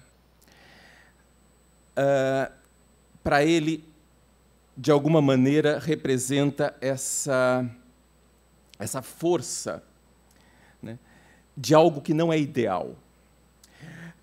Representa um incômodo. A dobra, para ele, representa incômodo. A arquitetura moderna, de uma certa forma, foi eliminando as dobras. ela foi tentando transformar o espaço o mais pleno, visível possível, eliminando as arestas, as dobras, aquela rugosidade. Tentando tornar o espaço um ideal, mais próximo do ideal. Vocês trazem exemplos que dizem sim às dobras, a esse labirinto, ao espaço labiríntico, ao espaço das dobras, ao espaço que não é o ideal platônico, não é o espaço ideal platônico, né? Idealizado. E, de certa forma, eu tenho a impressão, e aí é uma questão, não é uma asserção, a gente pode, ao longo da pesquisa, trabalhar, eu diria que é uma... em que medida essa dobra espacial, essa inadequação, esse incômodo que pode vir de fora como de dentro, representaria ou daria a chance de um fortalecimento dos laços. Eu estou falando num sentido figurado. Seja a luta, seja esse incômodo que pode vir de fora, ou essa luta por adequar aquilo que não está dado, né? Construir num local inadequado, né? Uma potência, uma intensidade, o lugar não está dado. Em que medida isso representaria um fortalecimento dos laços, dos vínculos? Eu estou falando num sentido concreto e figurado.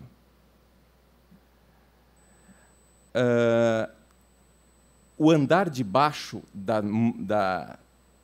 quando ele discute a dobra, ele vai falar da mônada. A mônada é o universo, né, leibniziano, que contém tudo. Porém, para Leibniz, a mônada, esse universo interior, esse interior, ele é um local, é um lugar que só seria possível viver quem consegue viver junto. É um lugar da compossibilidade. O Deleuze ele relê o Leibniz na dobra e vai falar do valor do incompossível, não do compossível só. O incompossível é aquilo que aparentemente não poderia estar junto, mas que está junto. Não está dado de antemão. Então, essa incompossibilidade também é uma maneira de construir algo mais... Não está dado de pronto, a priori. É aí que ele se distancia, mas relê com todo cuidado Leibniz. Não só a mônada, esse universo interior né? Não idealizado, mas total, né?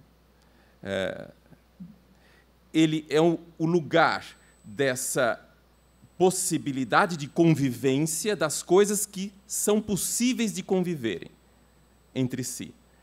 Mas também aquilo que não é possível, aparentemente, para o Deleuze. O que não é, mas que está lá. Aí ele fala que isso é fundamental para uma vibração, essa vibração interna. Essa ideia da mônada carregar dentro dela singularidades e vizinhanças. Só que essas singularidades, o vínculo não está pronto ali dentro. Não sei se eu estou conseguindo ser claro. São singularidades, são coisas em si, porém, justamente por serem singularidades, é que são capazes de se avizinhar nessas dobras interiores. Ou quando quando eu me dobro sobre mim mesmo, eu trago o exterior para dentro, vira uma interioridade, né? E é esse incompossível, aquele exterior que vira interior, que causa uma turbulência lá dentro. E uma outra coisa, eu estou tentando ser sintético nessa obra magnífica, quando ele fala dos dois andares da dobra, no barroco, né? Que ele usa a casa barroca dos dois andares. O andar de baixo, E aí talvez a gente possa trazer direto para a arquitetura, o andar de baixo é o andar da existência, do sensível, das percepções, da fricção, da vibração, daquilo que entra, do contaminante. E o andar de cima é o andar mais velado, é o lugar onde se constroem os atributos da coisa, os predicados, a partir dessa existência de baixo. O de baixo, né, é a existência, é o mais próximo do exterior, é aquilo mais vibrante. O andar de cima é o quase inexpugnável, é o escuro, que para ele talvez seja essa essência, talvez seja esse atributo, o predicado dessa existência que acontece embaixo. O andar de cima ele é mais escuro, ele é mais obscuro. Então, é existência e essência. A existência embaixo. É impossível não fazer a ligação com o Copan, com essas situações. O que significa esse mundo exterior que invade e cria, muitas vezes, territórios incompossíveis nesses andares de baixo, né? E talvez uma outra sociabilidade ainda indevir nos andares de cima, uma coisa mais não tão mapeável ainda, eu não sei. Estou tentando ler o que vocês apresentaram, não sei se faz sentido, a partir dessas dobras deleuzianas, daquilo que não é a priorístico, não está pronto, não é pronto para uso, né? A dobra é a dificuldade, é o incômodo. Seja as dobras do pensamento, as dobras das moradas, as dobras do convívio. Eu vou trazer ingrediente para essa panela, tá? Com vocês dois. Eu queria trazer para essa conversa que o Igor está propondo a imagem do vínculo. Aquilo é maravilhoso. As duas naves, a Rússia, a norte-americana, e o momento da escotilha. E o trabalho da Manu Costa Lima, que é orientado pelo Luiz Antônio, portanto, decanta Luiz Antônio Jorge, a gente é capaz de perceber no diálogo que estabelece com aquela estudante que vai justamente tão longe para estar tão perto. E numa viagem que quase leva a um arcaísmo, porque também são imagens de casas, daquele morador na frente da casa. Então, esse deslocamento, quando eu estou trazendo para cá, eu estou pensando naquilo que é inadequado de estar convivendo, uma impertinência, o pedir o convívio, como assim esses dois se cumprimentam na Guerra Fria, esse negócio fica lá. Como é que eu lido com essa figura que o Fernando convoca como o vínculo, que nos tira do lugar do uno de cada um e que, na navegação absurdamente virtual da Manu, ela encontra o outro como se encontrasse o vizinho, pedindo, convocando esse lugar de intimidade através dessa grande distância. Que no Copan, e eu agradeço a Fernanda essa retomada, né, porque mais do que ter uma opção por uma estratégia ou outra, me parece que podermos usufruir desses modos distintos e, entretanto, dentro do Copan, aparentemente já assentado, apareceu o pivô, que, por uma espécie de impertinência, usa um lugar tão pouco plástico, que, por isso mesmo, é o mais potente, né? E que, no caso da ocupação, eu entendo como aquele lugar que não tem forma muito clara do fora. Se a gente tivesse que atuar ali, que é quase que uma acoplagem de tantos fora juntos e estranhos, simultaneamente, que permitiriam ser vividos tão situadamente no mesmo momento.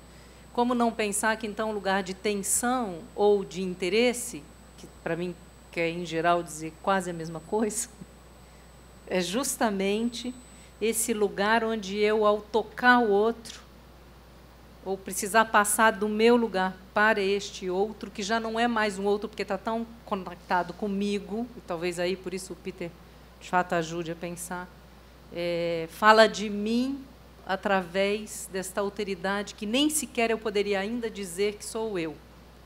Nos dois, que deveriam se odiar, e se cumprimentam, porque há um contato inevitável, na figura mais emblemática, um pouco pensando na conversa com a Lisete, sabe? Então, nós aqui no Brasil, bom, se nós no Brasil não pensarmos que aquilo lá está sendo produzido, desculpa, esse mundo assim vai virar cada vez mais esquizofrênico.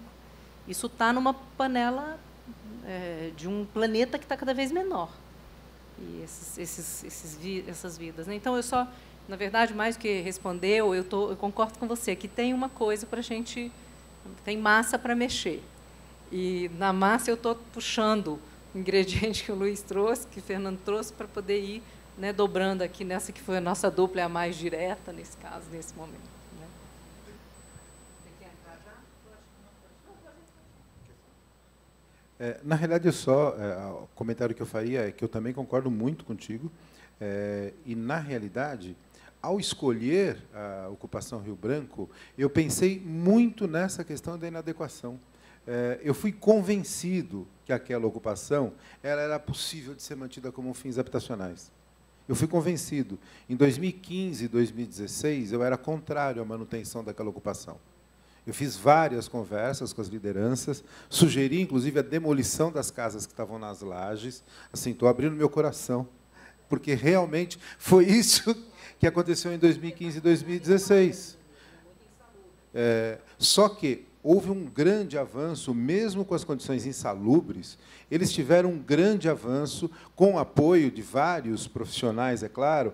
A questão que me incomodava mais ainda era a ocupação da laje. Para mim, era uma das maiores inadequações, porque aquilo poderia colocar em risco quem estava em cima e quem estava embaixo. Né?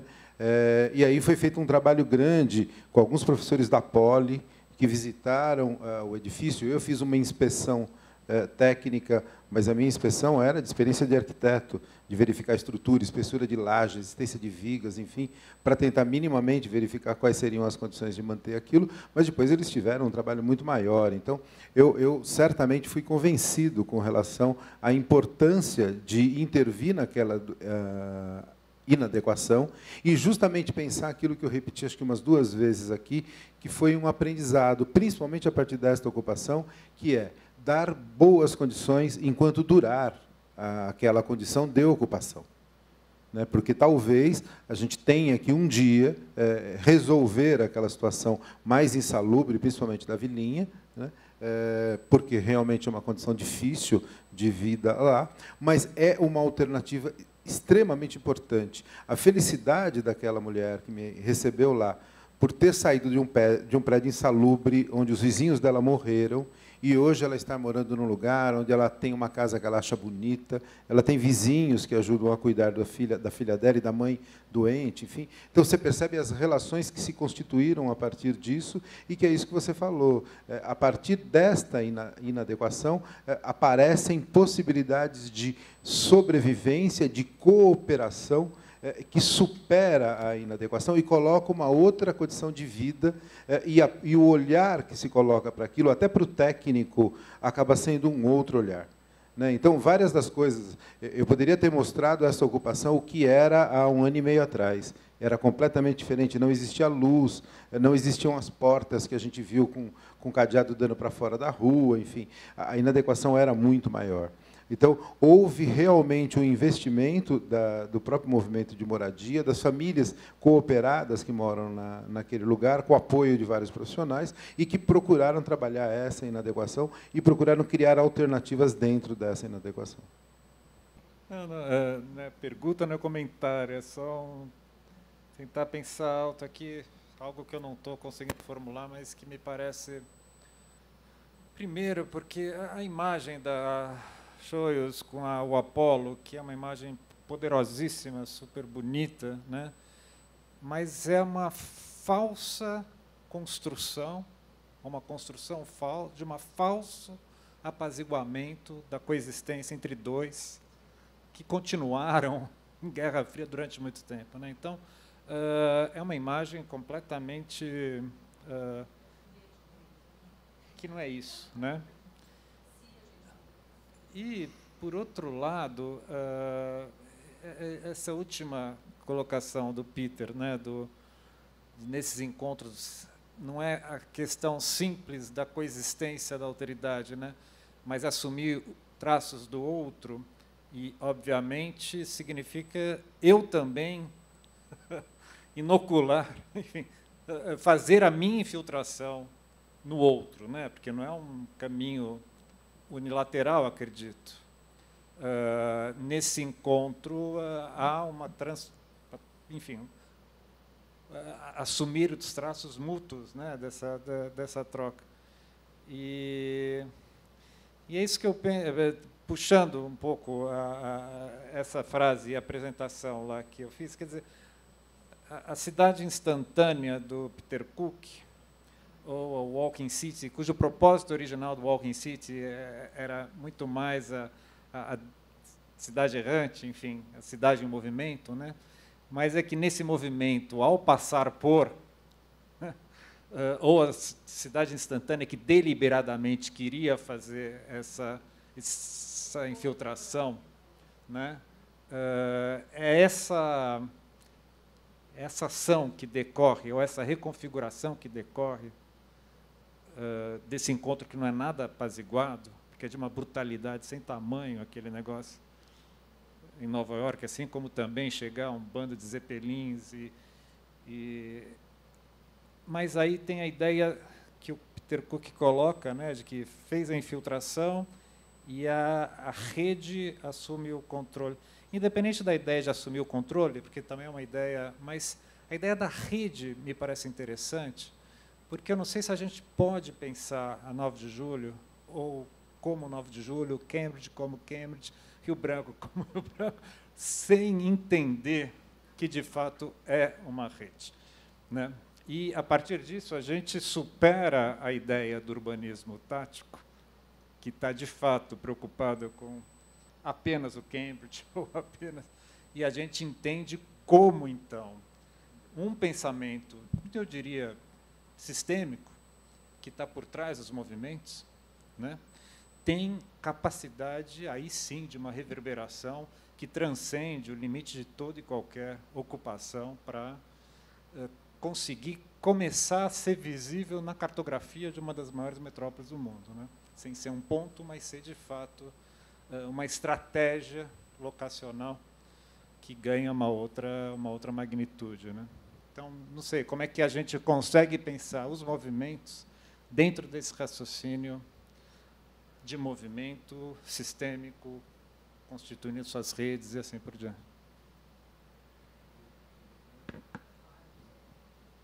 Queria fazer um comentário sobre isso, Fernando. Não tenho a menor dúvida. Eu acho que tem um exemplo que está acontecendo agora, que é o seguinte. Em 2017, a Carmen, muito impactada com o fim do Minha Casa Minha Vida, com as dificuldades das possibilidades de empreender novas reformas, novos projetos, ela comprou a ideia da locação social. E a gente trabalhou junto com ela, eu e mais algumas pessoas, modelando o que ela está chamando de PP-Pop, uma parceria público-popular. PP-Pop. A PP-Pop ela nasceu de uma discussão onde a proposta era realizar aquilo que já existe nas ocupações, através de uma poupança própria, reformar os prédios e garantir o mínimo de habitabilidade e segurança. Então, isso já é feito, já é desenvolvido. Só que, nessa perspectiva, a gente construiu junto uma possibilidade de uma intermediação com o Estado, no caso o município, de que houvesse uma possibilidade de uma criação de uma política que não existe, mas de que o Estado permitisse esta parceria com os movimentos de moradia que contribuiriam com parte da reforma dos imóveis, e o Estado contribuiria, faria as reformas mais infraestruturais. Novamente, aquilo que acontece com a gente quando a gente vai alugar um apartamento e troca a privada. Então, portanto, você desconta do aluguel. Então, a ideia nasce a partir daí. Eu não tenho tido a oportunidade de acompanhar essa discussão evoluiu principalmente durante os últimos 3 meses que a Carmen teve dificuldade, teve que se ausentar, mas essa discussão ela evoluiu, e essa discussão hoje ganha, com o apoio do BR Cidades, uma discussão nacional da PP-Pop. Então, a PPPoP vem sendo discutida hoje em vários estados do país, coordenado primeiro pelo MSTC, pela Carmen, e hoje incorporado pelo BR Cidades. Então, eu não tenho dúvida que esta ideia de rede ela ganha uma amplidão quando essa discussão sai da Frente de Luta por Moradia, ganha a cidade, ganha o Estado e ganha outros estados, né? E, a partir daí, eu tenho tido, pelo menos, acompanhando uma rede de discussão paralela, que eu tenho condição de acompanhar, perceber que existem outras experiências em outros estados que nós não tínhamos conhecimento aqui, e essa possibilidade de ampliação da rede fez com que as pessoas começassem a conversar sobre as experiências, cada uma das experiências, e pudessem começar a trocar e tentar construir uma possibilidade nova de moradia, de locação ou de intermediação com o Estado.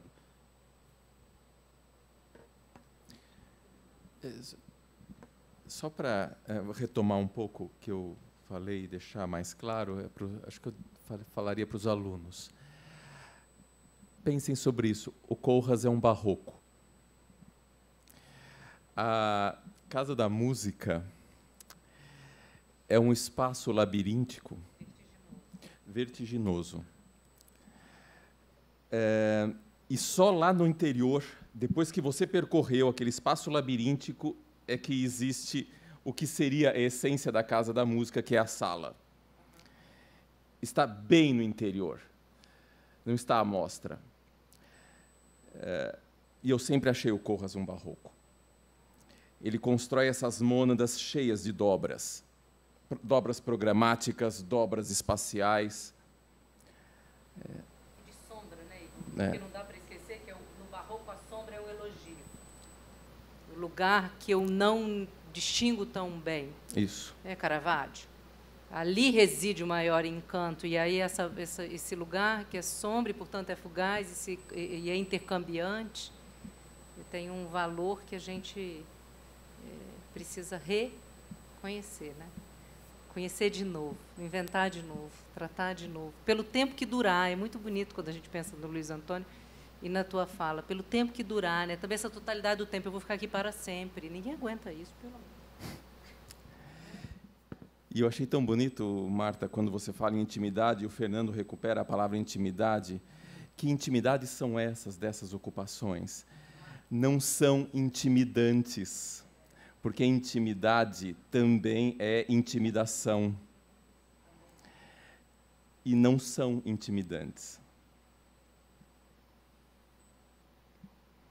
Isso eu pude ver até de manhã, quando eu apresentei. Elas nos convidam. Achei incrível, maravilhoso isso. Elas abrem de uma tal forma as suas casas.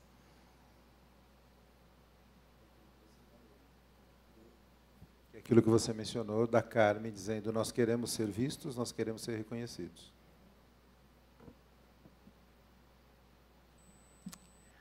Ok. Obrigado.